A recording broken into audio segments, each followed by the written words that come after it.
ನಮಸ್ಕಾರ. ಮೊದಲನೇ ದಿನ ನಾವು ಈಗ ಮೌಂಟ್ ಎವರೆಸ್ಟ್ ಬೇಸ್ ಕ್ಯಾಂಪ್ ಹೋಗೋದಕ್ಕೆ ಅಂತ ಹೇಳ್ಬಿಟ್ಟು ಹೊರಟಿದ್ದೀವಿ. ಬೆಳಗ್ಗೆ ಎದ್ದು ನಾವು ಕಾಠ್ಮಂಡುವಿಂದ ಲೋಕ್ಲಾಗ್ ಬರಬೇಕಾಗಿತ್ತು. ಆದರೆ ಕಾಠ್ಮಂಡುನಲ್ಲಿ ಎಲ್ಲ ವಿಮಾನಗಳ ಸಂಚಾರ ದಟ್ಟಣೆ ಇದೆ ಅಂತ ಹೇಳೋದ್ರಿಂದ ರಾಮಚೇಪ್ ಅನ್ನೋ ಒಂದು ಜಾಗಕ್ಕೆ ಕರ್ಕೊಂಬಂದಿದ್ದಾರೆ. ಇಲ್ಲಿದೆ ನೋಡಿ, ಇಲ್ಲಿ ರಾಮಚೇಪ್ ಏರ್ಪೋರ್ಟ್. ಇಲ್ಲಿ ನಿಂತಿದ್ದೀವಿ. ಇಲ್ಲಿ ಎವರೆಸ್ಟ್ ಬೇಸ್ ಕ್ಯಾಂಪ್ ಹೋಗೋರೆಲ್ಲ ಇದ್ದಾರೆ, ಸಿಕ್ಕಾಪಟ್ಟೆ ಜನ ಇದ್ದಾರೆ. ಇದು ನೋಡಿದ್ರೆ ನಮ್ಮ ಕೆಂಗೇರಿ ಸ್ಯಾಟಲೈಟ್ ಬಸ್ ಸ್ಟ್ಯಾಂಡ್ ಇದ್ದಾಗಿದೆ, ಆ ಥರದ ಏರ್ಪೋರ್ಟ್ ಇದೆ. ಸೊ ಇಲ್ಲಿ ನಾವು ನಿಂತ್ಕೊಂಡಿವಾಗ ತಾರಾ ಏರ್ವೇಸ್ ಅಂಥೇಳಿ ಹಾಗೆ ಕಾಯ್ತಾ ಇದ್ದೀವಿ. ಸೊ ಮೊದಲನೇ ದಿನದ ಒಂದು ಪ್ರಯಾಣ ಇವತ್ತು ಶುರುವಾಗ್ತಾಯಿದೆ. ಇದೇ ವೆಹಿಕಲಲ್ಲಿ ನಾವು ಬಂದಿದ್ದು, ನಮ್ಮನ್ನು ಇಳಿಸಿ ಅವರು ಡ್ರೈವರ್ ಹೋಗ್ತಾ ಇದ್ದಾರೆ. ನೋಡಿ, ಎಲ್ಲ ನಮ್ಮ ಗ್ರೂಪ್ ನಿಂತಿದೆ ಇಲ್ಲಿ. ನಮ್ಮ ಎಲ್ಲ ಬ್ಯಾಗ್ಗಳು ಸಹ ಇಲ್ಲಿದೆ. ನಮ್ಮ ಗೈಡ್ ಏನಿದ್ದಾರೆ ಅವರು ಒಳಗಡೆಗೆ ಹೋಗಿ ಟಿಕೆಟ್ ವ್ಯವಸ್ಥೆ ಮಾಡೋದಕ್ಕೆ ಹೋಗಿದ್ದಾರೆ. ಸೊ ನಾವಿಲ್ಲಿವಾಗ ನಿಂತಿದ್ದೀವಿ, ನೋಡೋಣ ಎಷ್ಟೊತ್ತಾಗುತ್ತೆ ಅಂತ. ಸಣ್ಣ ಏರ್ಪೋರ್ಟು, ಇರೋ ಸಣ್ಣ ATR ವಿಮಾನಗಳು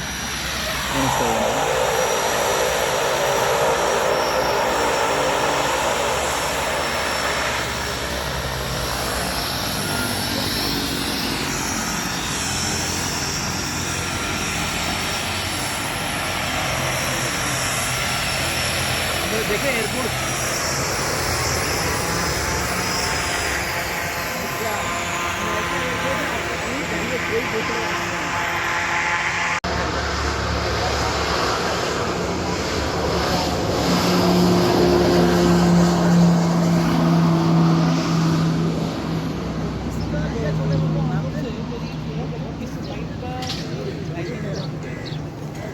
ये फ्लाइट है 17 मिनट का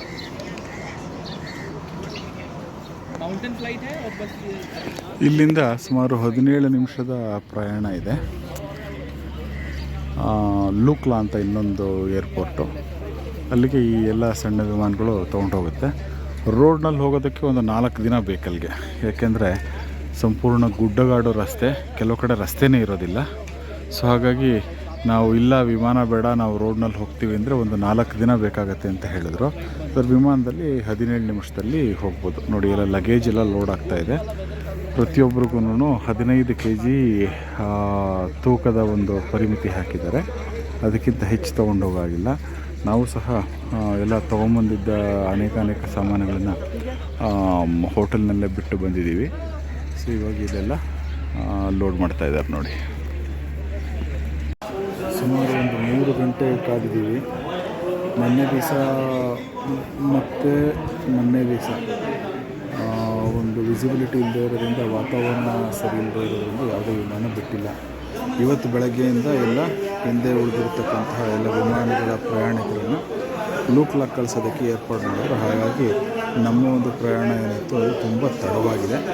ಇವಾಗ ಏರ್ಪೋರ್ಟ್ನ ಒಳಗೆ ಬಂದಿದ್ದೀವಿ, ಇಲ್ಲಿ ಹಾಕಿದ್ದೀವಿ. ನಾವು ಚೆಕ್ಕಿಂಗೆಲ್ಲ ಕಾಯ್ತಾ ಇದ್ದೀವಿ. ಬೆಳಗ್ಗೆ 3:30ಗೆ ಹೊರಟ್ವಿ ಕಾಠ್ಮಂಡುವಿಂದ. ಇಲ್ಲಿ ಸುಮಾರು 7:30ಗೆ ಬಂದ್ವಿ.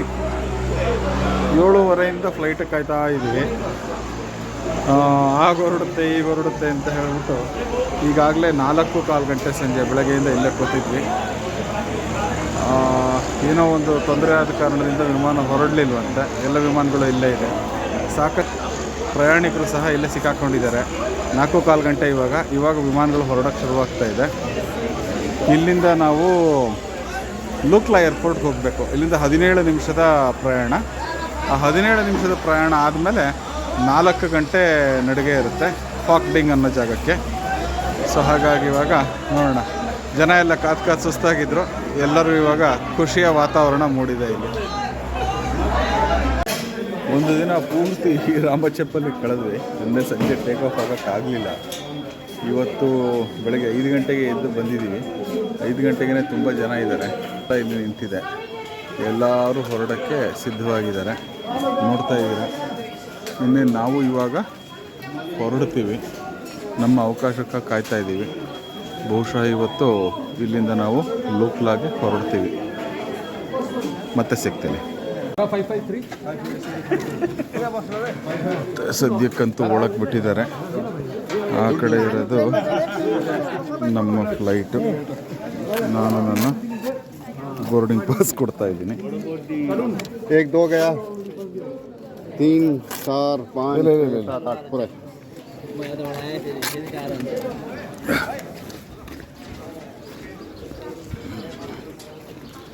ನೋಡೋಣ, ಫ್ಲೈಟ್ಗೆ ಹತ್ತಬೇಕು.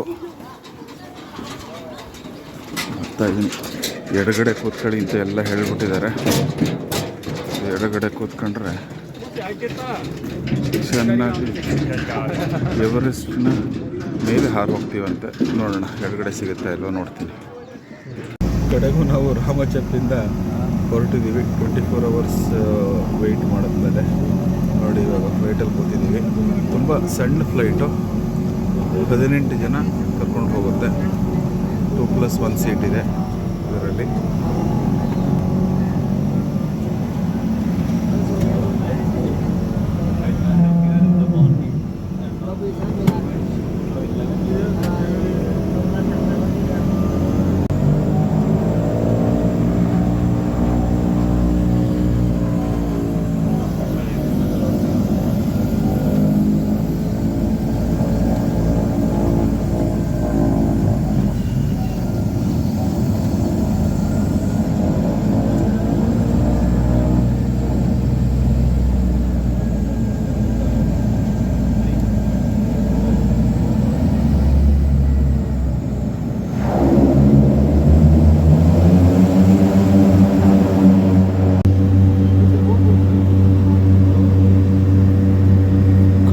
ಒಳಗಡೆ ನಾವು ವಿಮಾನದಲ್ಲಿ ಕೂತಿದ್ದೀವಿ.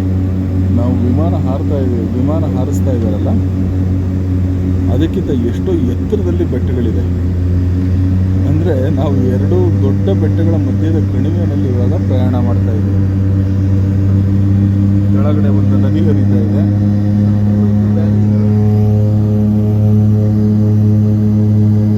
ಪೈನ್ ಮರಗಳು ಎಲ್ಲ.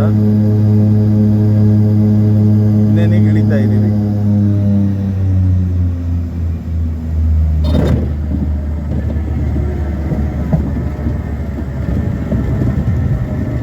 ವೆದರ್ ನೋಡಿ ಹೇಗಿದೆ.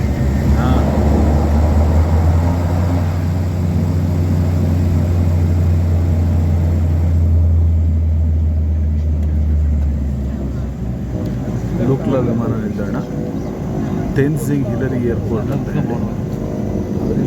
ನೋಡಬೇಕಂತ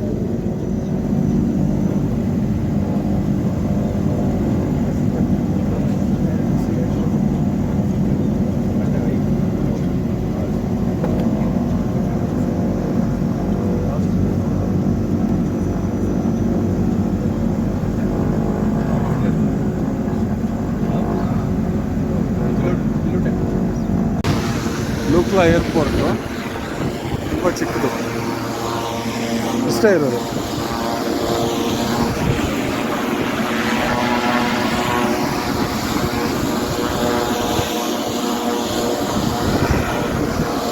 ನಾಲ್ಕು ವಿಮಾನ ಬಂದು ಇಟ್ಕೋಬೋದು, ಅದು ಸಣ್ಣ ಸಣ್ಣದು.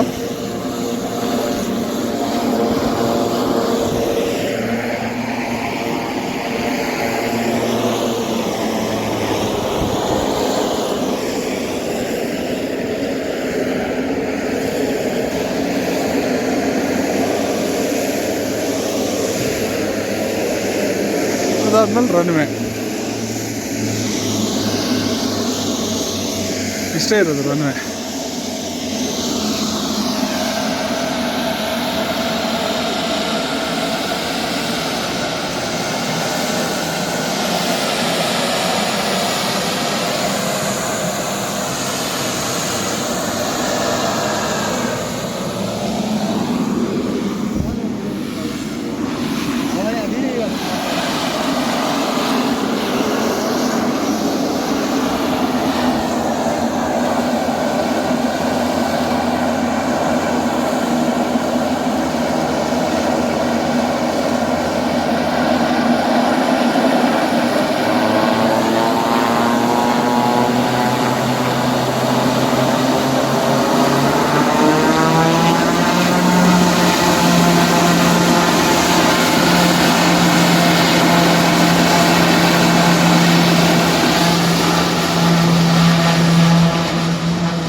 ಒಂದು 200 ಮೀಟ್ರ್ ಇರ್ಬೋದು ಅಷ್ಟೇ.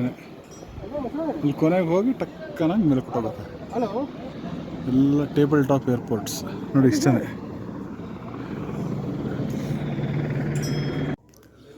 ಇಲ್ಲಿ ಲುಕ್ಲದಲ್ಲಿ ಒಂದು ಸಣ್ಣ ಅಂಗಡಿ ಮಳಿಗೆಯ ದಾರಿ ಸಹ ಇದೆ. ಈ ಪರ್ವತಕ್ಕೆ ಹೋಗೋರಿಗೆ ಏನೇನು ಬೇಕೋ ಅದೆಲ್ಲ ಇಲ್ಲೇ ಸಿಗುತ್ತೆ. ಹೈಕಿಂಗ್ ಸ್ಟಿಕ್ಸ್ ಆಗಿರ್ಬೋದು, ಇಲ್ಲ ಟೋಪಿ. ಕೆಲವರೆಲ್ಲ ವಾಪಸ್ ಬರ್ತಾ ಇದ್ದಾರೆ ನೋಡಿ. ನೆನಪಿನ ಕಾಣಿಕೆಗಳು ಎಲ್ಲ ಸಿಗುತ್ತೆ. ಓಹೋ, ಗ್ಯಾಸ್ ಸಿಲಿಂಡರ್ಗಳು ಮೇಲಕ್ಕೆ ತೊಗೊಂಡೋಗೋದಕ್ಕೆಲ್ಲ ಒಟ್ಟುಗೂಡಿಸಿಟ್ಟಿದ್ದಾರೆ ನೋಡಿ. ಈ ರಸ್ತೆ ಪೂರ್ತಿ ಬರೀ ಅದೇ ರೀತಿಯ ಅಂಗಡಿ ಮಳಿಗೆಗಳಿರುವ ರಸ್ತೆ.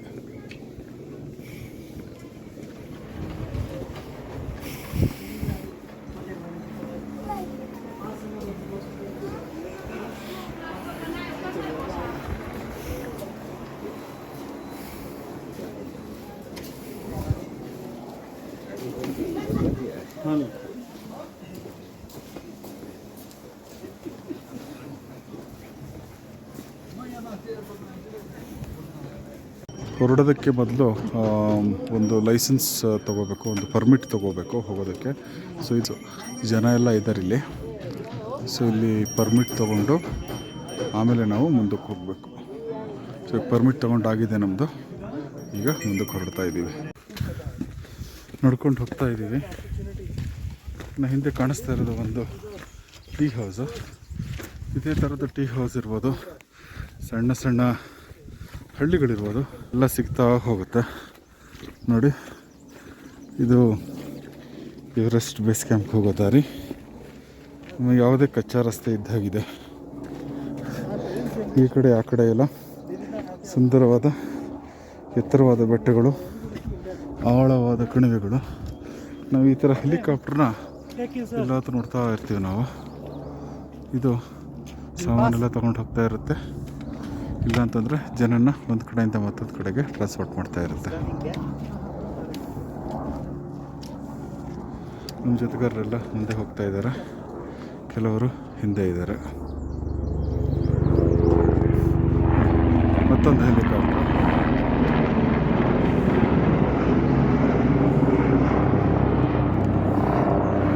ಮಗದೊಂದು.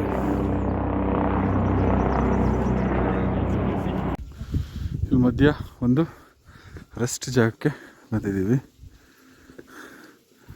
ನೋಡಿ. ಚೆನ್ನಾಗಿದೆ ಇಲ್ಲಿ ಜಾಗ. ಸ್ವಲ್ಪ ರಿಲ್ಯಾಕ್ಸ್ ಮಾಡ್ಕೊಳ್ಳೋದಕ್ಕೆ ಜಾಗ ಸಹ ಇದೆ.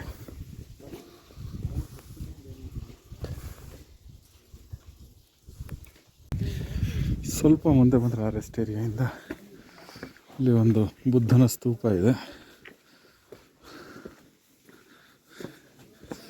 ಯಾವತ್ತೂ ಬುದ್ಧ ಸ್ತೂಪಗಳನ್ನು ನಮ್ಮ ಬಲಗಡೆಗೆ ಬಿಟ್ಟುಕೊಂಡು ಮುಂದೆ ಹೋಗಬೇಕಂತೆ.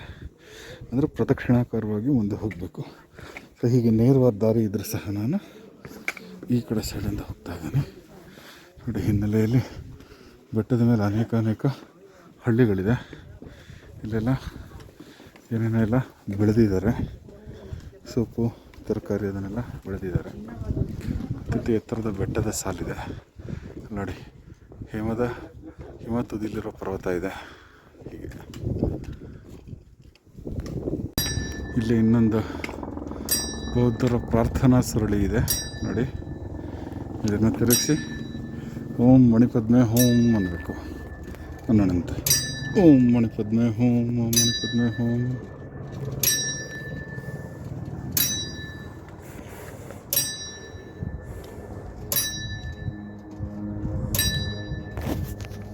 ಈ ಭಾಗದಲ್ಲಿ ನಾವು ಏನನ್ನೇ ಒಂದು ಜಾಗದಿಂದ ಇನ್ನೊಂದು ಜಾಗಕ್ಕೆ ತಗೊಂಡು ಹೋಗ್ಬೇಕಾದ್ರೂ ಅದನ್ನು ಶರ್ಪಗಳು ಭುಜದ ಮೇಲೆ ತಲೆ ಮೇಲೆ ಹೊತ್ತೆ ಸಾಗಿಸಲು.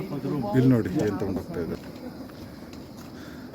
ಮನೆ ಕಟ್ಟೋದಕ್ಕೆ ಬೇಕಾದ ಸಾಮಾನು, ಪ್ಲೈವುಡ್, ಇದನ್ನೆಲ್ಲ ಇವರು ಪಾಪ ತಲೆ ಮೇಲೆ ಬೆನ್ನ ಮೇಲೆ ಹೊತ್ತು ಸಾಗಿಸ್ತಾರೆ. ಈಗ ನಮ್ಮ ಒಂದು ಪ್ರಯಾಣದಲ್ಲಿ ಅನೇಕಾನೇಕ ಹ್ಯಾಂಗಿಂಗ್ ಬ್ರಿಡ್ಜ್ಗಳು ಬರುತ್ತೆ, ತೂಗು ಸೇತುವೆಗಳು. ಈಗ ಮೊದಲನೇ ತೂಗು ಸೇತುವೆಗೆ ಬಂದಿದ್ದೀವಿ.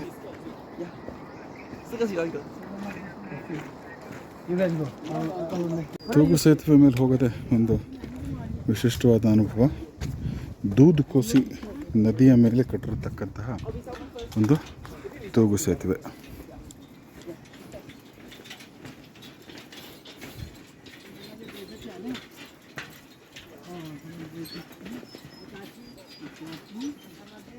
ಪ್ರತಿಯೊಂದು ಹೆಜ್ಜೆ ಇಟ್ಟಾಗ್ಲೂ ಸುಮಾರು ಅರ್ಧ ಅಡಿ ಮೇಲಕ್ಕೆ ಅರ್ಧ ಅಡಿ ತೆಳಕ್ಕೆ ಹೋಗ್ತಾ ಇದ್ದೀವಿ. ಅಷ್ಟು ಮೇಲೆ ಮತ್ತು ಕೆಳಗೆ ಇದು ಮಾಡ್ತಾಯಿದೆ. ಈಗ ನೋಡಿ, ಕೆಳಗಡೆ ಅತ್ಯಂತ ಆಳದಲ್ಲಿ ದೂದ್ ಕೋಸಿ ನದಿ ಹರಿತಾ ಇದೆ. ಆದರೆ ಈಗ ಈ ಕಡೆಯಿಂದ ಬರತಕ್ಕಂತಹ ಒಂದು ನೀರೆಲ್ಲ ಬತ್ತು ಹೋಗಿದೆ. ಇದು ಮೇಲ್ಗಡೆ ಬೆಟ್ಟದ ಮೇಲಿಂದ ಬರತಕ್ಕಂತಹ ನೀರು. ಆದರೆ ಈ ಕಡೆ ನೋಡಿದ್ರೆ ನಿಮಗೆ ನೀರೆಲ್ಲ ಕಾಣಿಸುತ್ತೆ.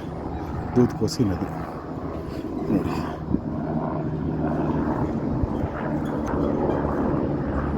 11:15 ಸ್ವಲ್ಪ ಬೇಗ ಊಟ ತಿನ್ನಿಸಿದ್ದೀವಿ. ಸೊ ಇವಾಗ ಇಲ್ಲಿ ದಾಲ್ ಬಾತ್ ಎಲ್ಲರಿಗೂ ಹೇಳಿದ್ದಾರೆ. ಎಲ್ಲರೂ ಕೂತಿಲ್ಲಿ ಊಟ ಮಾಡೋದಕ್ಕೆ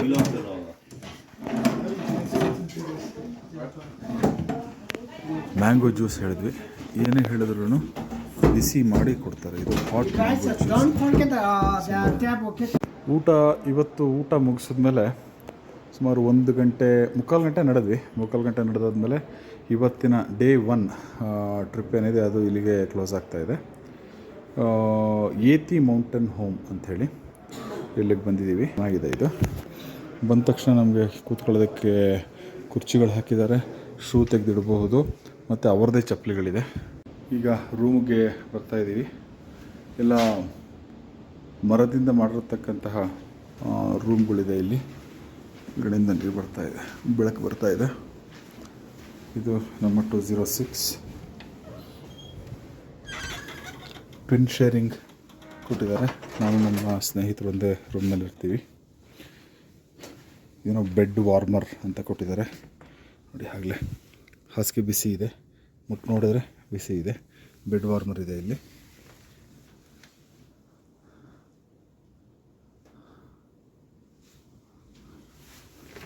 ಕಿಟಕಿ ಬಾಗಿಲು ತೆಗೆದು ಹೊರಗಡೆ ನೋಡಿದ್ರೆ ದೂದ್ ಕೋಸಿ ರಿವರ್ ಕಾಣಿಸುತ್ತೆ. ಹಿಂದುಗಡೆ ಎತ್ತರದ ಬೆಟ್ಟದ ಸಾಲು. ಅದ್ಭುತವಾದ ಜಾಗ. ಸ್ನಾನ ಎಲ್ಲ ಮುಗಿಸಿ ಫ್ರೆಶ್ ಆದ್ವಿ. ಫ್ರೆಶ್ ಆಗಿ ಸ್ವಲ್ಪ ರೀಪ್ಯಾಕಿಂಗ್ ಇತ್ತು, ರೀಪ್ಯಾಕಿಂಗ್ ಎಲ್ಲ ಮಾಡಿದ್ವಿ. ಆಮೇಲೆ ಇವಾಗ ದೂದ್ ಕೋಸಿ ರಿವರ್ ಹತ್ರಕ್ಕೆ ಹೋಗೋಣ ಅಂತ ಅಂದರು. ಸೊ ಹಾಗಾಗಿ ಇವಾಗ ಹೋಗ್ತಾ ಇದ್ವಿ. ಬನ್ನಿ ಕರ್ಕೊಂಡು ಹೋಗ್ತೀನಿ.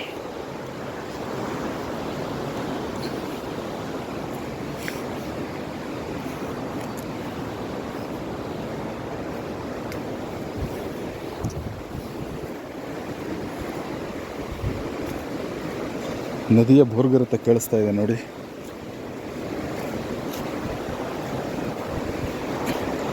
ಕಲ್ಲು ಮುಳ್ಳಿನ ರಸ್ತೆ,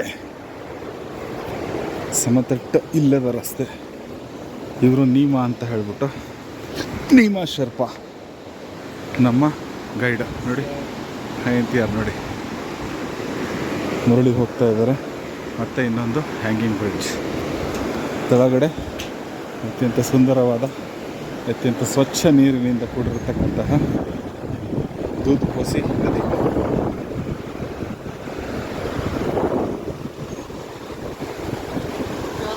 ಇದರ ಮೇಲೆ ಒಂದು ಬ್ರಿಡ್ಜ್ ಇದೆ, ಇದರೊಂದು ಕೆಳಗಡೆ ಬ್ರಿಡ್ಜ್ ಇದೆ.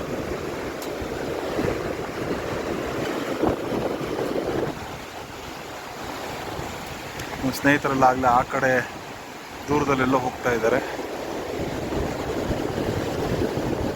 ಇದೆ ಏತಿ ಮೌಂಟೇನ್ ಹೋಮ್ ನಾವಿರೋದು. ಇದೆ ನೋಡಿ.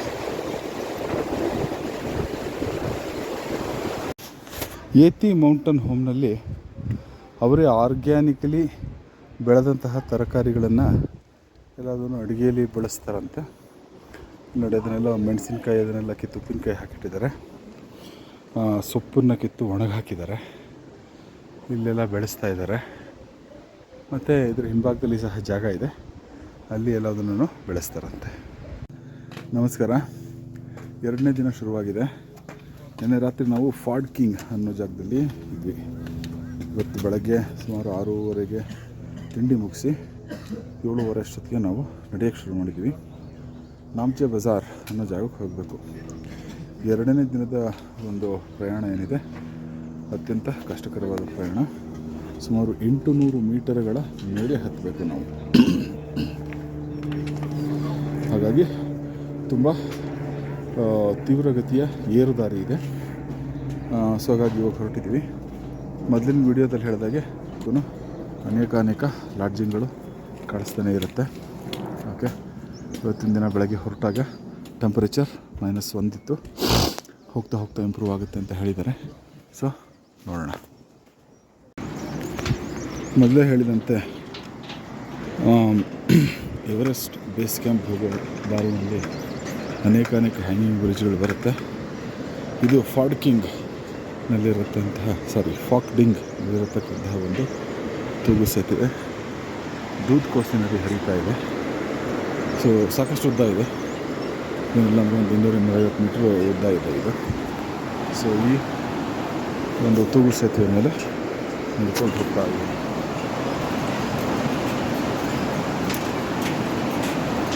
ಬಂದರು ಎಷ್ಟು ಲಗೇಜ್ನ ಹೊತ್ಕೊಂಡು ಹೋಗ್ಬೇಕು ಅವರು. ಏನಿಲ್ಲ ಅಂದರೂ ಅದರಲ್ಲೊಂದು 50 kg ತೂಕದ ಸಾಮಾನುಗಳಿದೆ. ಇಲ್ಲಿ ಪ್ರತಿಯೊಂದನ್ನು ಸಹ ಹಾಗೆ ತೊಗೊಂಡು ಹೋಗ್ಬೇಕು. ಇಲ್ಲಿ ನಿಂತು ಕೆಳಗಡೆ ನೋಡಿದ್ರೆ 50-60 ಅಡಿ ಏನೂ ಇಲ್ಲ. ನೋಡಿ, ಮೂಂಜು ಅನ್ನೋ ಜಾಗದಲ್ಲಿ ಸಾಗರ ಮಾತಾ ನ್ಯಾಷನಲ್ ಪಾರ್ಕ್ ಇದೆ. ಇಲ್ಲಿ ಸಾಕಷ್ಟು ಜನ ಪರ್ಮಿಟ್ಗಾಗಿ ನಿಂತಿರ್ತಾರೆ. ನೋಡಿ, ಇಲ್ಲಿ ನೇಪಾಳ ಪೊಲೀಸ್ ಇವರೆಲ್ಲ ಇದ್ದಾರೆ. ಸೊ ನಮ್ಮದು ಎಲ್ಲ ಪರ್ಮಿಟು ಟಿಕೆಟು ಎಲ್ಲ ಆಗಿರೋದ್ರಿಂದ ನಾವಿವಾಗ ಹೊರಡ್ತಾ ಇದ್ದೀವಿ.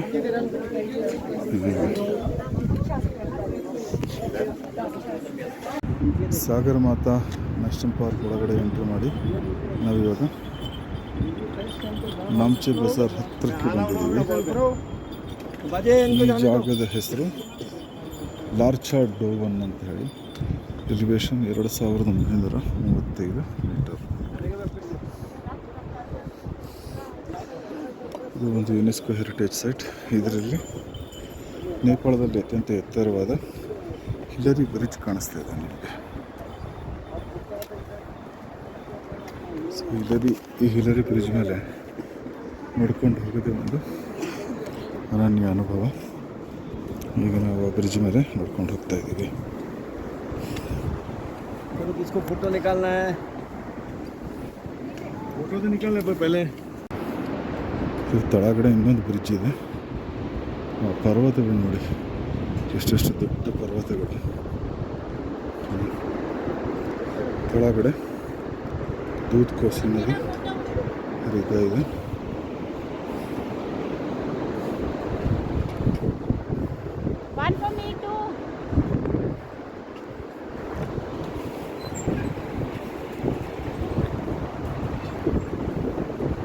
We have started day 3. 3ನೇ ದಿನದ ಪ್ರಯಾಣ ಶುರು ಮಾಡಿದ್ದೀವಿ. ರಾತ್ರಿ ನಾಮ್ಚೆ ಬಜಾರಲ್ಲಿದ್ವಿ. ಬೆಳಗ್ಗೆ ಎದ್ದು 7 ಗಂಟೆಗೆ ತಿಂಡಿ ತಿಂದ್ಕೊಂಡು ಈಗ ಸಾಗರ್ ಮಾತಾ ನ್ಯಾಷನಲ್ ಪಾರ್ಕಿಗೆ ಬಂದಿದ್ದೀವಿ. ಸಾಗರ್ ಮಾತಾ ನ್ಯಾಷನಲ್ ಪಾರ್ಕ್ ನೋಡಿ, ತೇನ್ಸಿಂಗ್ ನಾರ್ಗೆ ಒಂದು ಪ್ರತಿಮೆ ಮಾಡಿ ನಿಲ್ಲಿಸಿದ್ದಾರೆ. ಇಲ್ಲಿ ನಮ್ಮ ಗೈಡ್ ಇದ್ದಾರೆ. ಇದರಿಂದ ಅನೇಕ ಪರ್ವತಗಳನ್ನು ನೋಡಬಹುದು. ಅದ್ಭುತವಾದ ಪರ್ವತಗಳಿದೆ ಇಲ್ಲಿ, ಹಿಮ ತುಂಬಿದ ಪರ್ವತಗಳು. ಇದು ತೇನ್ಸಿಂಗ್ ನಾರ್ಗೆ ಮ್ಯೂಸಿಯಂ ಇದೆ ಇಲ್ಲಿ. ನೋಡೋಣ ನಮ್ಮ ಗೈಡ್ ಈ ಪರ್ವತಗಳ ಬಗ್ಗೆ ಏನು ಹೇಳ್ತಾರೆ ಅಂತ. हाँ बहादुर भाई क्या है अभी? हाँ बोलो. Sir, the middle wala Everest se हाँ just middle one okay. हाँ And Loche, Amarablam, that one Thamseku, हाँ and Kusum Kangaru, and on back side is Kongde. Back side is Kongde. Okay. हाँ हाँ हाँ. ये एवरेस्ट कौन सा है? Everest तो middle वाला है सर. तो स्मोक वाला middle द वाला स्मोक जो wa- निकल रहा yeah, है अच्छा अच्छा middle वाला है मिडल वाला ತೇನ್ಸಿಂಗ್ ಹಿಲ್ಲರಿ ಪ್ರತಿಮೆ ನೋಡಿಕೊಂಡು ಆಮೇಲೆ ತೇನ್ಸಿಂಗ್ ಹಿಲ್ಲರಿ ಮ್ಯೂಸಿಯಂ ನೋಡಿಕೊಂಡು ಹಾಗೆ ನಾಮ್ಚೆ ಬಜಾರಿಂದ ಮೇಲೆ ಬಂದಿದ್ದೀವಿ. ಒಂದು ಬೆಟ್ಟ ಹತ್ತಿದ್ವಿ. ಆ ಬೆಟ್ಟ ಹತ್ತಿದ ಮೇಲೆ ಒಂದು ರೆಸ್ಟ್ ಪ್ಲೇಸ್ ಸಿಕ್ಕಿದೆ. ಅಲ್ಲಿ ಕೂತ್ಕೊಂಡು ತಗೊತಾ ಇದ್ದೀವಿ. ಇಲ್ಲೆಲ್ಲ ಕೆಲವು ಲೋಕಲ್ ಸೆಲ್ಲರ್ಸ್ ಇದ್ದಾರೆ. ಲೋಕಲ್ ವ್ಯಾಪಾರಸ್ಥರ ಹತ್ರ ನಮ್ಮ ಸ್ನೇಹಿತರೆಲ್ಲ ಸ್ವಲ್ಪ ವ್ಯಾಪಾರ ಮಾಡ್ತಾ ಇದ್ದಾರೆ. ಆದರೆ ಮುಖ್ಯವಾಗಿ ಈ ಕಡೆ ನೋಡಿ ಎಲ್ಲ ಹಿಮ ತುಂಬಿರತಕ್ಕಂತಹ ಪರ್ವತಗಳು ಎಷ್ಟು ಚೆನ್ನಾಗಿ ಕಾಣಿಸ್ತಾ ಇದೆ.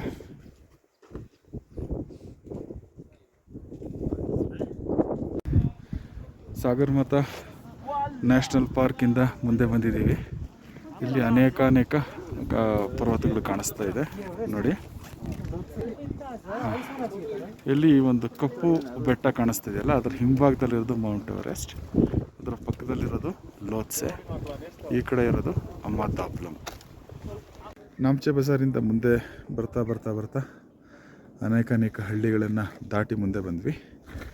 ಈಗ ಇಲ್ಲಿ ಸಾಮ್ಟೆನ್ ಛೋಲಿಂಗ್ ಗೋನ್ಪಾ ಬುದ್ಧ ದೇವಸ್ಥಾನಕ್ಕೆ ಬಂದಿದ್ದೀವಿ. ಮಾನ್ಸ್ಟ್ರಿ 3790 ಮೀಟರ್ ಎತ್ತರದಲ್ಲಿದೆ. ಒಳಗಡೆ ವಿಡಿಯೋ ಮಾಡೋಕ್ಕೆ ಬಿಡೋದಿಲ್ಲ, ಹಾಗಾಗಿ ಹೊರಗಡೆ ವಿಡಿಯೋ ಮಾಡ್ತಾಯಿದ್ದೀನಿ. ಈ ಮಾನ್ಸ್ಟ್ರಿ ಒಳಗಡೆ ಏತಿಯ ಹೆಡ್ ಅಂದರೆ ಏತಿಯ ಸ್ಕಲ್ನ ಇಟ್ಟಿದ್ದಾರೆ, ಅದರ ತಲೆಬುರುಡೆನ ಇಟ್ಟಿದ್ದಾರೆ. ಆ ತಲೆಬುರುಡೆನ ನಾನು ನಿಮಗೆ ಫೋಟೋದಲ್ಲಿ ತೋರಿಸ್ತೀನಿ. ಈ ಒಂದು ಬೌದ್ಧ ದೇವಸ್ಥಾನ ಅಥವಾ ಮಾನ್ಸ್ಟ್ರಿ ಮುಂದೆ ನಿಂತ್ಕೊಂಡ್ರೆ ಸುತ್ತ ಹಿಮ ತುಂಬಿದ ಪರ್ವತಗಳು ಕಾಣಿಸುತ್ತೆ. ಇದು ಒಂದು ಹಳ್ಳಿ. ಆ ಗೇಟ್ ಕಾಣಿಸ್ತಾ ಇದೆಯಲ್ಲ, ಆ ಕಡೆಯಿಂದ ನಾವು ಬಂದ್ವಿ.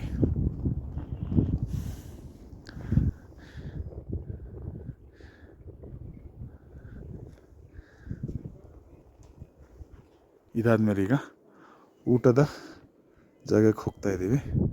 24 hour ಪವರ್ ಇಲ್ಲಿ ಮುಖ್ಯವಾಗಿ ಸಿಗೋದೇ ಅದನ್ನೇ ಊಟ ಮಾಡ್ತೀವಿ. ಸಿಗೋಣ ಮತ್ತೆ. ಮೂರನೇ ದಿನದ ಪ್ರಯಾಣ ಸುಮಾರು 6.5 ಕಿಲೋಮೀಟರ್ ನಡೆದಿದೆ. ಹೋಟೆಲ್ ಎವರೆಸ್ಟ್ ವ್ಯೂ ಇದ್ದೀವಿ. 1880 ಮೀಟರ್ ಎತ್ತರದಲ್ಲಿದೆ. ಗಾಳಿಯಲ್ಲಿ ಪ್ರಾಣವಾಯುವಿನ ಪ್ರಮಾಣ ಆಗಲೇ ಕಡಿಮೆ ಆಗ್ತಾ ಇದೆ. ಪ್ರತಿಯೊಂದು ಹೆಜ್ಜೆ ಇಡೋದಕ್ಕೂ ಸ್ವಲ್ಪ ಕಷ್ಟ ಆಗ್ತಾ ಇದೆ.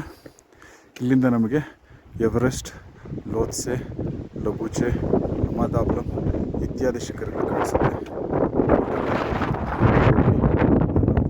ದರ್ಶನ ಎಲ್ಲ ಮಾಡಿಸ್ತೀನಿ. ಇದು ಹೋಟೆಲ್ನ ಮುಂಭಾಗ. ನಮ್ಮ ಸ್ನೇಹಿತರೆಲ್ಲ ಈಗ ಮೇಲಕ್ಕೆ ಹೋಗ್ತಾ ಇದ್ದಾರೆ. ಸ್ನೇಹಿತರೆ, ನಮ್ಮ 4ನೇ ದಿನದ ಪ್ರಯಾಣ ಶುರುವಾಗ್ತಾ ಇದೆ. ಹೋಟೆಲ್ ಎವರೆಸ್ಟ್ ವ್ಯೂ 3880 ಮೀಟರ್ ಇಂದ ನಾವು ಹೊರಡ್ತಾ ಇದ್ದೀವಿ. ಅನೇಕ ಹೆಲಿಕಾಪ್ಟರ್ಗಳು ಬರ್ತಾ ಇದೆ. ನೀವು ನೋಡ್ತಾ ಇದ್ದೀರ ಒಂದನ್ನು. ಈಗ ಕಠ್ಮಂಡುವಿಂದ ನೇರವಾಗಿ ಕೆಲವರು ಇಲ್ಲಿಗೆ ಬರ್ತಾರೆ, ಇಲ್ಲಿಂದ ಎವರೆಸ್ಟ್ ಬೇಸ್ ಕ್ಯಾಂಪ್ಗೆ ನಡ್ಕೊಂಡು ಹೋಗ್ತಾರೆ. ಸೊ ಆದರೆ ಆ ರೀತಿ ವ್ಯವಸ್ಥೆ ಸಹ ಇದೆ. ಎದುರಿಗಿರುವ ಹಿಮಚ್ಛಾದಿತ ಪರ್ವತಗಳು.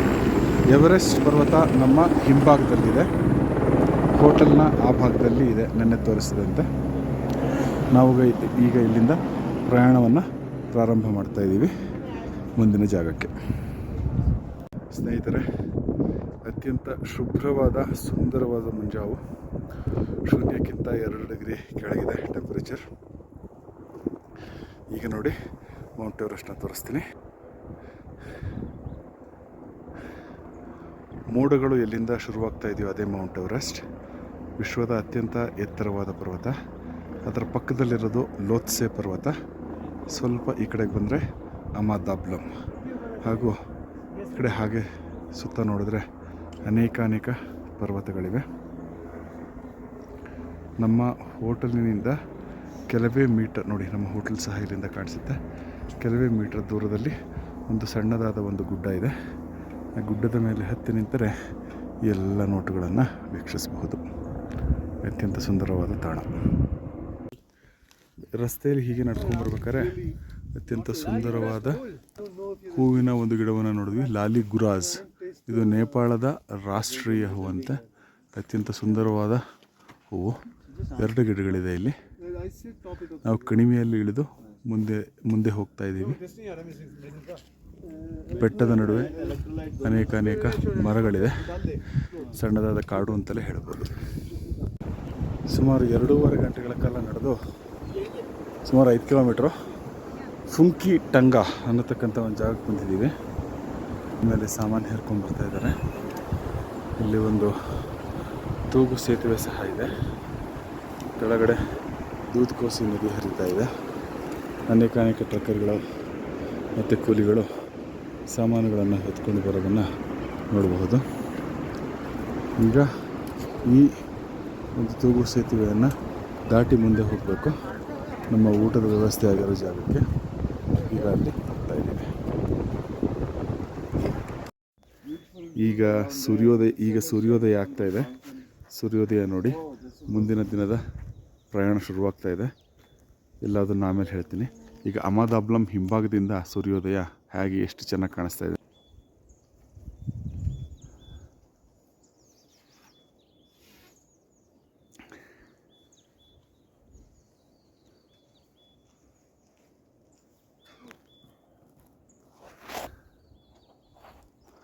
ಸೂರ್ಯನ ಕಿರಣಗಳು ಹಿಮದ ಹನಿಗೆ ಮುತ್ತಿಟ್ಟು ಬೆಳಕು ಎಲ್ಲೆಡೆ ಚೆದರ್ತಾ ಇದೆ.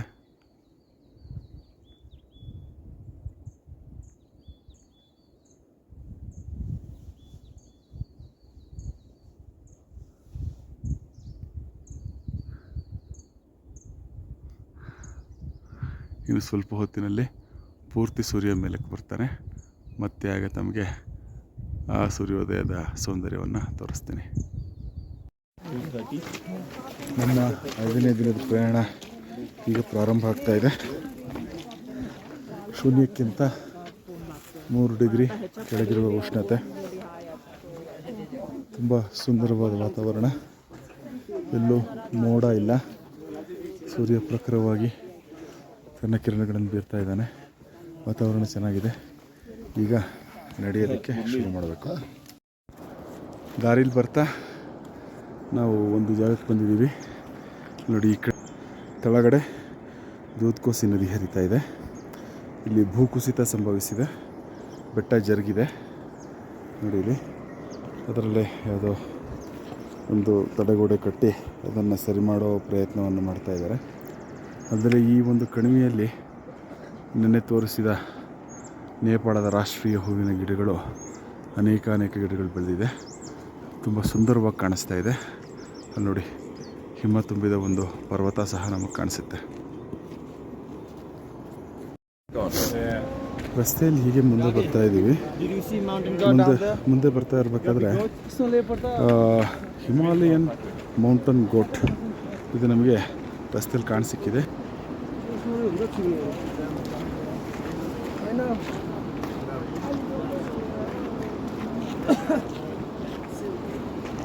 ಬೆಟ್ಟದ ಆ ತುದಿಯಲ್ಲಿ ನಿಂತು ಮೇಯ್ತಾ ಇವೆ. ಸುಮಾರು 6-7 ಈ ರೀತಿಯ ಬೆಟ್ಟದ ಆಡುಗಳು ನಮಗೆ ಕಾಣಿಸುತ್ತಾ ಇದೆ ಇಲ್ಲಿ.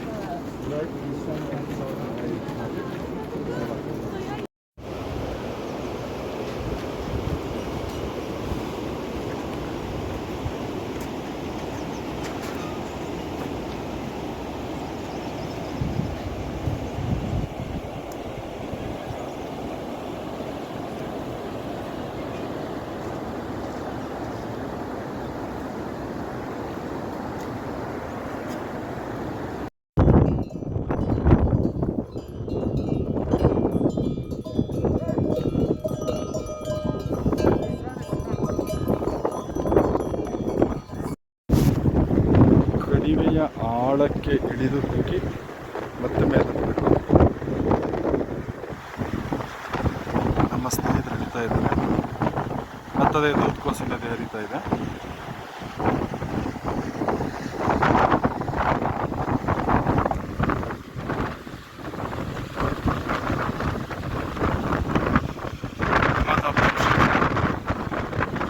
ಈ ಗುಡ್ಡದ ಹಿಂಭಾಗದಲ್ಲಿ ನಮ್ಮ ವಾಸ್ತವ್ಯ ಇರೋದು. ಅಲ್ಲಿಗೆ ಹೋಗಬೇಕು.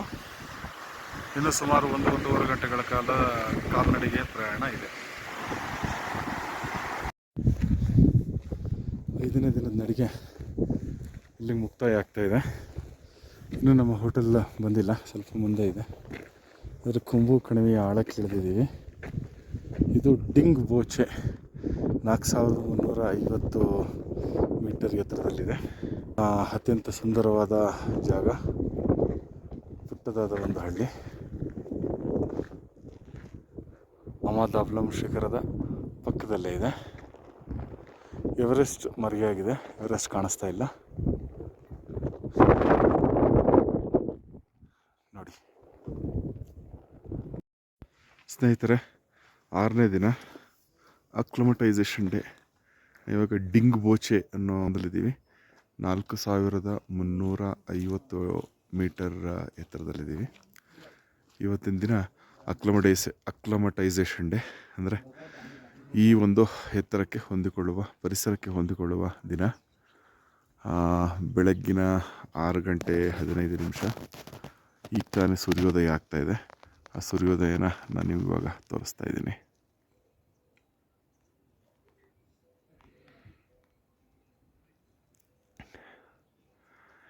ಈ ಶೀಡಲೆಕ್ ಅನ್ನೋ ಲಾಡ್ಜಲ್ಲಿ ನಾವಿರೋದು.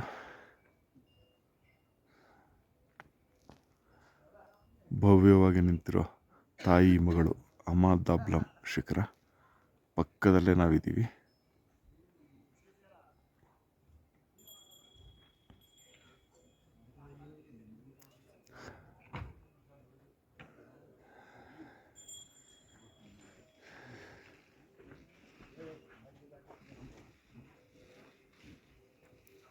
ತಾಪಮಾನ ಶೂನ್ಯಕ್ಕಿಂತ 5ರಷ್ಟು ತೆಳಗಿದೆ.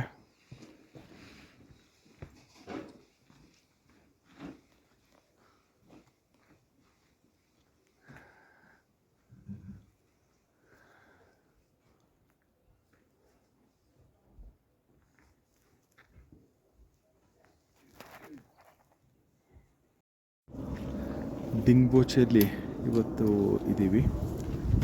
ಇವತ್ತು ಯಾವುದೇ ಮುಂದಿನ ಪ್ರಯಾಣ ಇಲ್ಲ. ಅಕ್ಲಮಟೈಸೇಷನ್ ಡೇ ಅಂತ ಹೇಳಿ ಇದೆ. ಅಂದರೆ ಸುತ್ತಮುತ್ತಲಿನ ಪರಿಸರಕ್ಕೆ ಹೊಂದ್ಕೊಳ್ಳೋದು. ಸ್ವಲ್ಪ ಮೇಲ್ಭಾಗದ ಗುಡ್ಡಕ್ಕೆ ಹತ್ತಿ ಅಲ್ಲಿನ ವಾತಾವರಣಕ್ಕೆ ಹೊಂದ್ಕೊಳ್ಳೋದು, ಆ ಥರ ಎಲ್ಲ ಹತ್ತಾ ಇದ್ದೀವಿ ನಾವು. ಅಲ್ಲಿ ತೆಳಗಡೆಯಿಂದ ಬಂದಿರೋದು. ಇವತ್ತಿನ ದಿನ ಸುಮಾರು ಸಾವಿರಾರು ಜನ ಇದ್ದಾರೆ ಇಲ್ಲಿ. ಸೊ ನಿನ್ನೆ ದಿನ 800 ಜನ ಇದ್ದರು. ಇವತ್ತಿನ್ನೂ ಜನ ಹೆಚ್ಚು ಬಂದಿರೋದ್ರಿಂದ 1500 ಜನ ಇದ್ದಾರೆ ಅಂತ ಹೇಳಿ ಒಂದು ಅಂದಾಜು. ಸುತ್ತಮುತ್ತ ಸುಂದರವಾದ ಪರ್ವತಗಳು ಕಾಣಿಸ್ತಾ ಇದೆ. ಸೊ ಇಲ್ಲಿ ನಾವು ಅಕ್ಲಮಟೈಸೇಷನ್ ಆಗೋಕ್ಕೆ ಅಂತ ಹೇಳ್ಬಿಟ್ಟು ಬಂದಿದ್ದೀವಿ.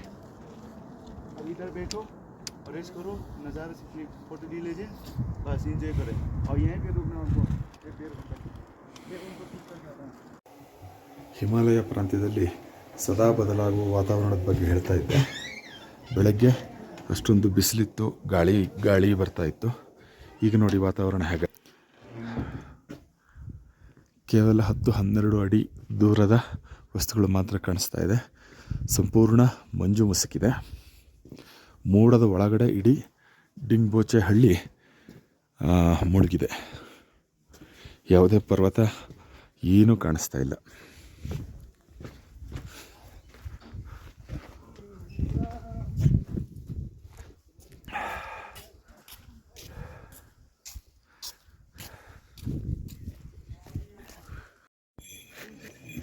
ನಮ್ಮ 7ನೇ ದಿನದ ಪ್ರಯಾಣ ಇವಾಗ ಶುರುವಾಗ್ತಾ ಇದೆ. ಬೆಳಗ್ಗೆ 7 ಗಂಟೆ 15 ನಿಮಿಷ. ಶುಭ್ರ ಮುಂಜಾವು. ಶೂನ್ಯಕ್ಕಿಂತ ಸುಮಾರು 4ರಷ್ಟು ಉಷ್ಣಾಂಶ ಕೆಳಗಿದೆ. ಡಿಂಗ್ ಬೋಚೆ ಗ್ರಾಮದಲ್ಲಿ ಎಲ್ಲ ಬಂದಿರತಕ್ಕಂತಹ ಚಾರಣಿಗರು ತಿಂಡಿ ತಿಂದು ತಮ್ಮ ಮುಂದಿನ ಗಮ್ಯಕ್ಕೆ ಹೊರಡೋದಕ್ಕೆ ಸಿದ್ಧರಾಗ್ತಾ ಇದ್ದಾರೆ. ಸುಂದರವಾದ ಪರ್ವತ ಶ್ರೇಣಿಗಳಿವೆ. ಇವತ್ತಿನ ದಿನ ಮಧ್ಯಾಹ್ನ ಮಳೆ ಅಥವಾ ಮಂಜು ಬೀಳುವ ಸಾಧ್ಯತೆಗಳು ಹೆಚ್ಚಿದೆ ಅನ್ನೋದರಿಂದ ಅಂತ ಹೇಳಿದ್ರೆ ನಾವು ಅದಕ್ಕೆ ತಕ್ಕದಾದ ಒಂದು ತಯಾರಿಯನ್ನು ಮಾಡಿಕೊಂಡಿದ್ದೀವಿ. ಹಾಗೂ ಈಗ ನಮ್ಮ ಹೋಟೆಲಿಂದ ಮುಂದಕ್ಕೆ ಹೊರಡ್ತಾ ಇದ್ದೀವಿ. ಮುಂದೆ ಸಿಗೋಣ. ಪ್ರಯಾಣ ಹೊರಟು ಸುಮಾರು 1 ಗಂಟೆ ಆಯಿತು. ಸಣ್ಣದಾದ ಒಂದು ಗುಡ್ಡವನ್ನು ಹತ್ತಿದ್ವಿ. ಆಮೇಲೆ ಎಲ್ಲ ಸಂಪೂರ್ಣವಾದ ಮಟ್ಟಟ್ಟಾದ ಹಾದಿ. ಸುತ್ತಮುತ್ತ ಹಿಮಚ್ಛಾದಿತ ಪರ್ವತಗಳು ನೋಡಿ.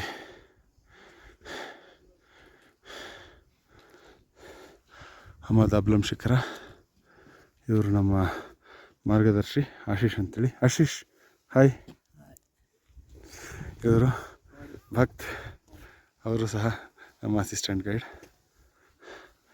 ನಾವು ಹೋಗೋ ಹಾದಿ ಹೀಗೆ ಬಂದಿದೆ, ಹೋಗ್ತಾಯಿದ್ದೀವಿ. ಲಬೂಚೆ ಅನ್ನೋ ಜಾಗಕ್ಕೆ ಹೋಗಬೇಕು. ಸುಮಾರು 5-6 ಗಂಟೆಗಳ ಕಾಲ್ನಡಿಗೆಯ ಹಾದಿ. ಸುಮಾರು 1 ಗಂಟೆ ಆಗಿದೆ, ಇನ್ನೂ 4 ಗಂಟೆಗಳ ಹಾದಿ ಇದೆ. ಪ್ರಾಣವಾಯುವಿನ ಕೊರತೆ ಎದ್ದು ಕಾಣ್ತಾ ಇದೆ. ಪ್ರತಿ ಹೆಜ್ಜೆಗೂ ಸಹ ಏದುಸಿರು ಬರ್ತಾಯಿದೆ. 10 ಹೆಜ್ಜೆ ಮುಂದಿಟ್ಟರೆ 2 ಹೆಜ್ಜೆ ನಿಂತು ಸುಧಾರಿಸ್ಕೊಳ್ಳೋಣ ಅಂತ ಅನ್ನಿಸ್ತಾ ಇದೆ. ಆದರೂ ಸಹ ಈ ಬಿಸಿ ಕೈ ಬಿಸಿ ಕರಿತಾ ಇರೋದ್ರಿಂದ ನಾವು ಹೋಗಲೇಬೇಕಾಗಿದೆ. ನಮ್ಮ ಮುಂದಿನ ಗಮ್ಯದತ್ತ ಹೆಜ್ಜೆ ಹಾಕ್ತಾ ಇದ್ದೀವಿ. ದಾರಿಯಲ್ಲಿ ನಮಗೆ ಯಾಕಗಳ ಒಂದು ಗುಂಪು ಸಿಕ್ತು, ಮೇಯ್ತಾ ಇವೆ ನೋಡಿ.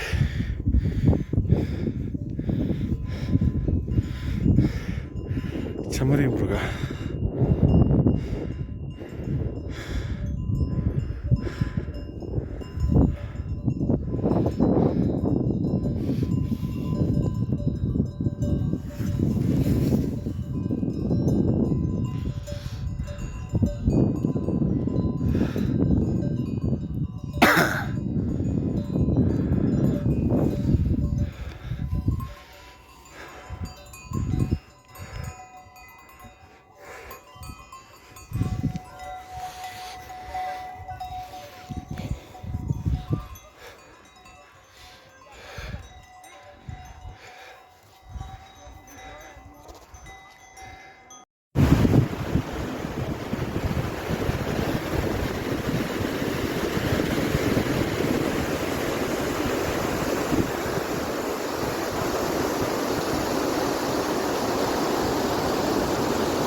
ಶರ್ಪಗಳು ಅವ್ರದ್ದೇ ಆದ ಒಂದು ರಸ್ತೆಯನ್ನು ಕಂಡುಕೊಂಡಿದ್ದಾರೆ ನೋಡಿ.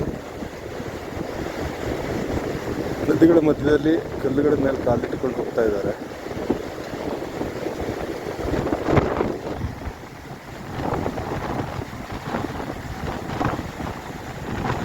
ನಾವು ಸುಮಾರು 1 ಮೈಲಿ ಸುತ್ತಾಕೊಂಡ್ಬಂದ್ವಿ. ಇವರಿಗೆ ಈ ಕಡೆ ಅಡ್ದಾರಿ ಹಿಡಿದು ಮುಂದಕ್ಕೆ ಹೋಗ್ತಾ ಇದ್ದಾರೆ. ತೂಕ್ಲಾ ಅನ್ನೋ ಜಾಗದಲ್ಲಿ ಊಟ ಮಾಡಿ ಹೊರಟ್ವಿ. ಲಬೂಚೆಗೆ ತಲುಪಬೇಕು. ಒಂದು ಬೆಟ್ಟ ಹತ್ತುತ್ತಾ ಇದ್ದೀವಿ ನೋಡಿ. ಸುತ್ತಮುತ್ತಲಿನ ವಾತಾವರಣ ಸಂಪೂರ್ಣವಾಗಿ ಮಂಜು ಮುಸುಕಿದೆ.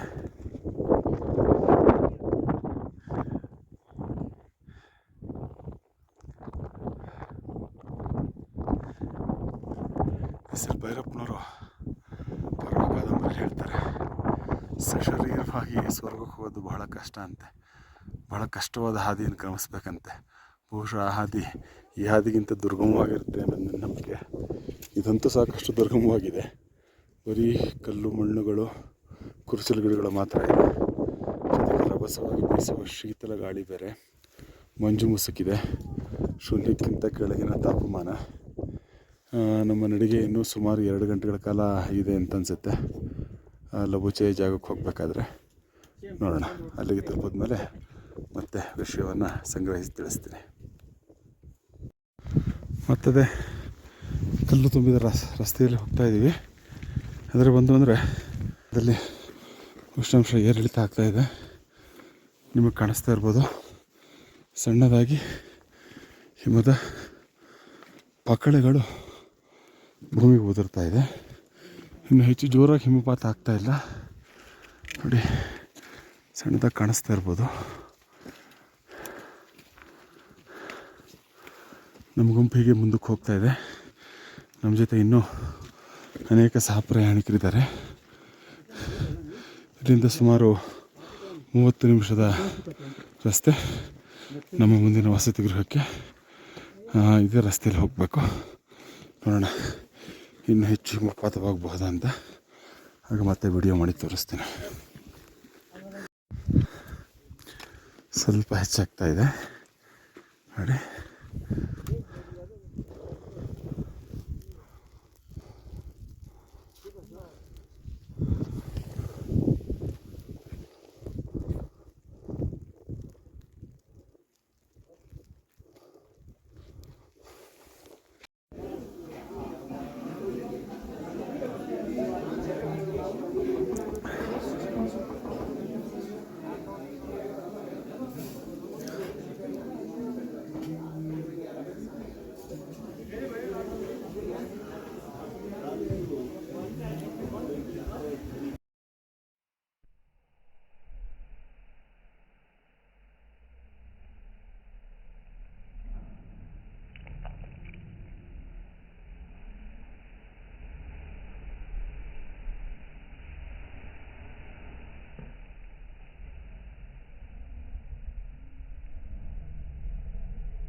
ನಮ್ಮ 8ನೇ ದಿನದ ಪ್ರಯಾಣ ಶುರುವಾಗಿದೆ. ಇವತ್ತು ಲಬೂಚೆಯಿಂದ ಗೋರಕ್ಷಪಿಂದ ಎವರೆಸ್ಟ್ ಬೇಸ್ ಕ್ಯಾಂಪ್. ನಿನ್ನೆ ಸಂಜೆ ಹೇಳಿದಂತೆ ಹಿಮಪಾತ ಆಗಿದ್ದರಿಂದ ರಸ್ತೆ ಎಲ್ಲ ಒಂದು ರೀತಿ ಸುಂದರವಾಗಿದೆ ನೋಡಿ. ಬೆಳಗ್ಗೆ 5:15 ಇವಾಗ.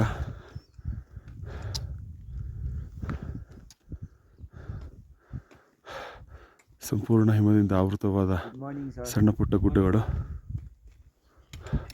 ಈ ಹಿಮದ ರಸ್ತೆಯಲ್ಲಿ ನಾವು ಇವಾಗ ನಡಿಬೇಕು. ಸೂರ್ಯ ಇನ್ನೂ ಸಂಪೂರ್ಣವಾಗಿ ಮೇಲೆ ಬಂದಿಲ್ಲ. ಮೇಲೆ ಬಂದಾಗ ಉತ್ತಮವಾದ ದೃಶ್ಯಗಳಿದ್ದರೆ ಅದನ್ನು ಸಹ ನಾನು ನಿಮಗೆ ತೋರಿಸ್ತೀನಿ.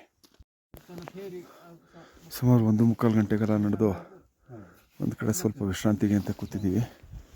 ಸುತ್ತಮುತ್ತ ಎಲ್ಲ ಸಿಕ್ಕಾಪಟ್ಟೆ ಹಿಮ ಹಾಗೂ ಶೂನ್ಯಕ್ಕಿಂತ ಬಹಳಷ್ಟು ಕೆಳಗೆ ಉಷ್ಣಾಂಶ ಇದೆ. ಸಾಕಷ್ಟು ಶೀತ ಆಗಿದೆ ಹಾಗೂ ಗಂಟಲು ನಂಜಾಗಿದೆ ನನಗೆ. ಆದರೆ ಇವತ್ತು ಎವರೆಸ್ಟ್ ಬೇಸ್ ಕ್ಯಾಂಪ್ ಕೊನೆಯ ದಿನ. ಎವರೆಸ್ಟ್ ಬೇಸ್ ಕ್ಯಾಂಪ್ ಇವತ್ತು ಮುಟ್ತಾ ಇದ್ದೀವಿ. ಇನ್ನೂ ಒಂದು 4-5 ಗಂಟೆಗಳ ನಡಿಗೆ ಇದೆ. ಅದನ್ನು ಮುಗಿಸಿದ್ರೆ ಎವರೆಸ್ಟ್ ಬೇಸ್ ಕ್ಯಾಂಪ್ ಸಿಗುತ್ತೆ. ಈ ನಾವು ಕೂತಿರೋ ಜಾಗದಿಂದ ದೃಶ್ಯ ಎಷ್ಟು ಸುಂದರವಾಗಿದೆ.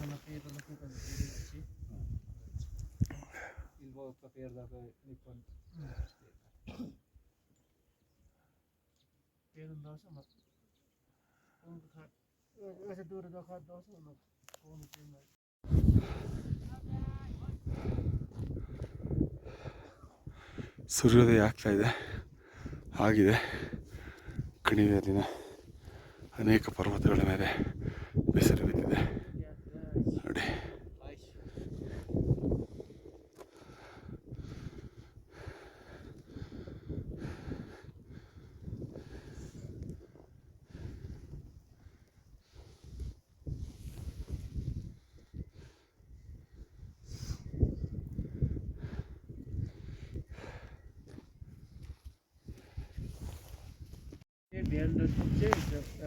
ಎದುರು ಕಾಣ್ತಾ ಇರೋ ಪರ್ವತ ಟಿಬೆಟ್ನಲ್ಲಿದೆ, ಈಗ ಚೈನಾದ ಭಾಗ. ಇಲ್ಲಿ ಕಾಣಿಸ್ತಾ ಇರೋದು ಖುಂಬು ಗ್ಲೇಸಿಯರ್, ಹಿಮನದಿ. ನೋಡಿ ಎಷ್ಟು ಉದ್ದದ ಹಿಮನದಿ ಅದು. ಅಷ್ಟೇ ಅಲ್ಲದೆ ಪರ್ವತಗಳ ಮೇಲೆ ಸಹ ನೀವು ಅನೇಕ ಹಿಮನದಿಗಳನ್ನು ಕಾಣಬಹುದು.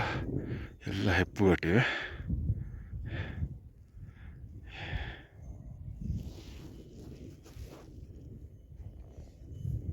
ವಜ್ರದುಂಗುರದ ರೀತಿಯಲ್ಲಿ ಸೂರ್ಯ ಕಾಣಿಸ್ತಾ ಇದ್ದಾನೆ. ಗ್ಲೇಷಿಯರ್ಗಳು ಹೇಗೆ ಹೆಪ್ಪುಗಟ್ಟಿದೆ ಅಂಥೇಳಿ ಈ ವಿಡಿಯೋದಲ್ಲಿ ನಿಮಗೆ ಅದು ತುಂಬ ಚೆನ್ನಾಗಿ ಕಾಣಿಸ್ತಿದೆ ಅಂತ ಅಂದ್ಕೊಂಡಿದ್ದೀನಿ. ನೋಡಿ,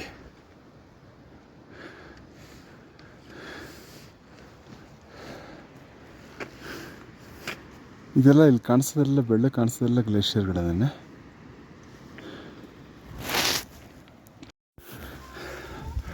ನಿನ್ನೆ ದಿನ ಥರ ಇವತ್ತು ಸಹ ವಾತಾವರಣ ಅತಿ ಶೀಘ್ರದಲ್ಲೇ ಬದಲಾಯಿಸ್ತು. ಈಗ ನೀವು ನೋಡ್ತಾ ಇದ್ದೀರಾ, ಆಗಲೇ ಮಂಜಿನ ಪಕಡಗಳು ಉದುರಕ್ಕೆ ಶುರುವಾಗಿದೆ. ಸ್ವಲ್ಪ ಹೊತ್ತಿನಲ್ಲೇ ಹೆಚ್ಚು ಮಂಜು ಬೀಳುವ ಸಾಧ್ಯತೆಗಳು ಇದೆ ಅಂತ ಹೇಳ್ತಾ ಇದ್ದಾರೆ. ನಾವು ಈ ರೀತಿಯ ಕಲ್ಲು ಮುಳ್ಳುಗಳ ದೊಡ್ಡ ದೊಡ್ಡ ಕಲ್ಲು ತುಂಬಿದ ರಸ್ತೆಯಲ್ಲಿ ಬರಬೇಕು. ಸ್ವಲ್ಪ ಕಾಲು ಜಾರಾದರೂ ಸಹ ತುಂಬ ಏಟಾಗೋದಂತೂ ಖಂಡಿತವಾಗಿಯೂ ಸತ್ಯ. ಅಲ್ಲಿ ಸ್ವಲ್ಪ ದೂರದಲ್ಲಿ ಕಾಣಿಸ್ತಾ ಇದೆ ನೋಡಿ,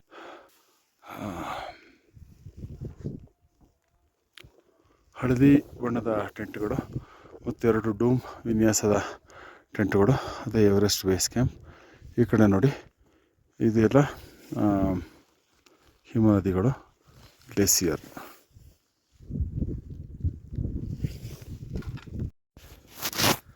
ಎವರೆಸ್ಟ್ ಬೇಸ್ ಕ್ಯಾಂಪ್ಗೆ ಇನ್ನು ಕೆಲವೇ ಮೀಟರ್ಗಳ ದೂರ ಇದೆ. ನೋಡಿ, ಎಲ್ಲ ಟೆಂಟ್ಗಳು ಹಾಕಿದಾರಲ್ಲಿ, ಹಳದಿ ಬಣ್ಣದ ಟೆಂಟ್ಗಳು. ಇಲ್ಲೆಲ್ಲ ಜನ ಗುಂಪಾಗಿ ನಿಂತಿದ್ದಾರೆ ನೋಡಿ. ಅಲ್ಲಿ ಆ್ಯಕ್ಚುಲಾಗಿ ಒಂದು ಬಾರ್ಡ್ರ್ ಅದು, ಬೋರ್ಡ್ ಹತ್ರಕ್ಕೆ ಹೋಗಬೇಕು. ಎವರೆಸ್ಟ್ನ ದೃಶ್ಯ ತುಂಬ ಸುಂದರವಾಗಿ ಈ ಜಾಗದಿಂದ ಕಾಣಿಸುತ್ತಂತೆ. ಆದರೆ ಇವತ್ತು ಪ್ರಕೃತಿ ಮುನಿದಿರೋದ್ರಿಂದ ನಮಗೆ ಎವರೆಸ್ಟ್ನ ಹತ್ತಿರದಿಂದ ನೋಡೋ ಸೌಭಾಗ್ಯ ಇಲ್ಲ. ಆದರೂ ಪರವಾಗಿಲ್ಲ. ಎವರೆಸ್ಟ್ ಬೇಸ್ ಕ್ಯಾಂಪ್ ಹತ್ರಕ್ಕೆ ಇನ್ನೇನು ಕೆಲವೇ ಮೀಟರ್ ದೂರದಲ್ಲಿದ್ದೀವಿ. ಅಲ್ಲಿಗೆ ಹೋಗಿ ಮತ್ತೆ ನಾನು ವಿಡಿಯೋ ಮಾಡ್ತಾಯಿದ್ದೀನಿ.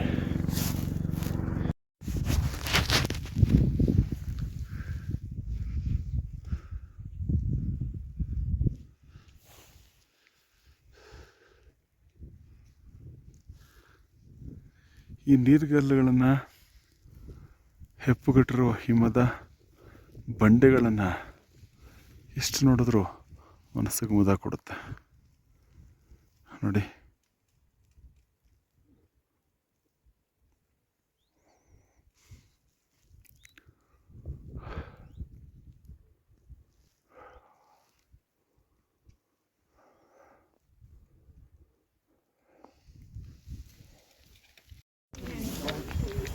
ಬೇಸ್ ಕ್ಯಾಂಪಿಗೆ ಬಂದಿದ್ದೀವಿ. ಅದು ವಿಪರೀತ ಹಿಮಪಾತವಾಗ್ತಾಯಿದೆ.